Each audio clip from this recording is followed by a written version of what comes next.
Selamat datang dalam video berbagi praktek baik. Pada kesempatan kali ini, saya akan menyampaikan pembelajaran berdiferensiasi. Saya membuat video ini dalam rangka mengikuti Jambore GTK. Saya merasa menjadi guru yang berdedikasi karena selama saya melaksanakan profesi saya sebagai guru, saya mendampingi siswa dalam belajar sesuai dengan kebutuhan mereka masing-masing yang saya sebut dengan pembelajaran berdiferensiasi. Menurut saya praktek ini sangat efektif dan bisa diterapkan di lingkungan pembelajaran. Mari kita saksikan pembelajaran yang sudah saya laksanakan di kelas saya.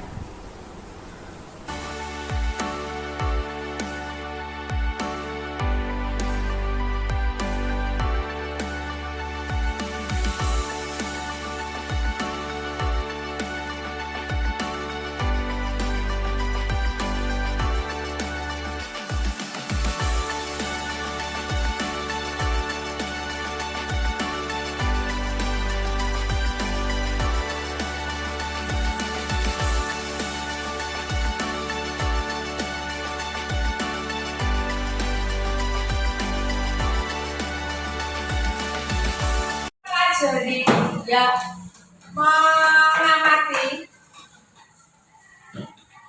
ada kaitannya atau hubungan antara perkalian dan pembagian. Ya, nah nanti masing-masing kelompok bulan kasih manik-manik. Manik-maniknya itu berwarna-warni. Ya, apa tujuannya kok pakai warna-warni? Supaya nanti kita tahu ya. Kalau misalnya 10 dibagi 2 itu dapat berapa? Nah, 10 bagi 5 dapat berapa? Setiap kelompok kita beri tanda. Oh, ini kelompok 1, kelompok 2 dengan manik-manik ya berbagai warna tadi. Apakah paham? Paham belum? Paham ya? Jadi nanti misalnya 10 dibagi 5, kamu buat kelompok 5, kita 1, 2, 3, 4, 5, hasilnya berapa? Kamu tulis, oh ternyata 10 dibagi 2, 5. 10 dibagi 5 sama dengan 2. Lalu kebalikannya, kamu ambil manik-manik 22 sebanyak 5 kali, hasilnya berapa? Lalu dari hasil yang kamu amati itu kamu mendapat kesimpulan apa begitu? Apakah paham? Mengerti?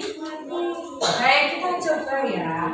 Kalau baru mendengar itu kadang itu pemahamannya sedikit. Tapi nanti kalau kita mencoba harapannya bulan dan Bu Rizka ya, anak-anak semakin memahami. Ya kita coba ya. Kita mulai dari manik-manik yang paling sedikit dulu. Ya, masing-masing kelompok 6 dulu. Ya. 6 ya. 6. Kecil, hati-hati loh ya. Hati-hati sedikit-sedikit soalnya kecil. Abarannya kecil. 6 dulu ya. 1, 2, 3, 4, 5, 6. Ya, nanti bergantian ya. Cara mengagangnya. Coba alat tulisnya bisa dipinggirkan dulu. Manik-maniknya ditaruh di atas buku nggak apa-apa. Gini, taruh di sini. Nah, biar ketahuan. 6 ya. Sudah belum kelompoknya? Nanti masing-masing orang dapat. Kalau satu kelompoknya sudah dapat. Ya oke, 6 semua sudah. 6 sudah. Jangan ngobrol ya, mulai memberikan perlangkah ya. Ya tidak dipakai tempat minum kalau di. Pada praktek pembelajaran ini saya memberi kesempatan kepada siswa-siswi saya untuk belajar sesuai dengan keminatan mereka. Apabila anak-anak suka belajar dalam membaca, mereka bisa memanfaatkan buku untuk membaca.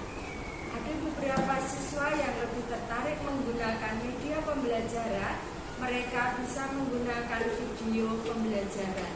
Dan beberapa siswa yang tertarik untuk mengikuti pembelajaran dengan praktek, peserta didik saya libatkan dalam kegiatan praktek.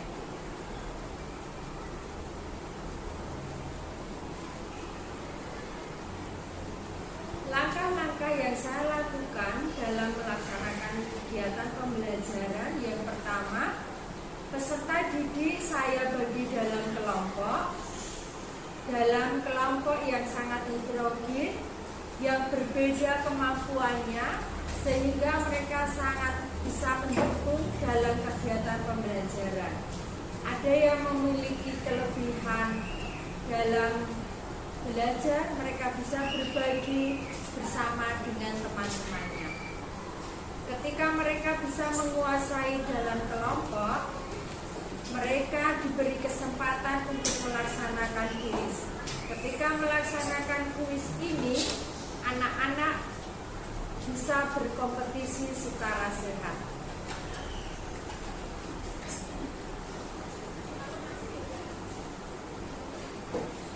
Saya mengamati peserta didik di kelas saya sangat antusias dalam mengikuti kegiatan pembelajaran.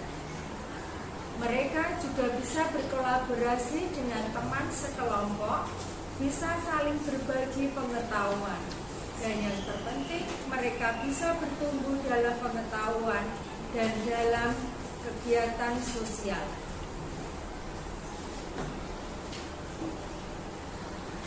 Selama saya menjadi guru, saya merasa bahwa kualitas pembelajaran yang saya lakukan tidak pernah mengalami penurunan, bahkan setiap kali mengalami peningkatan, terutama ketika saya selesai melaksanakan kegiatan pelatihan. Semua hal yang saya dapatkan dalam pelatihan saya implementasikan di kelas. Sebagai contoh, dalam kegiatan P5, saya mengajak peserta didik di kelas saya untuk mengikuti kegiatan bercocok tanam di sekolah. Ketika mereka melaksanakan kegiatan ini, mereka bisa belajar bagaimana bercocok tanam, bagaimana mengamati pertumbuhan tanaman, dan terutama bagaimana mereka bisa bekerja sama dengan temannya.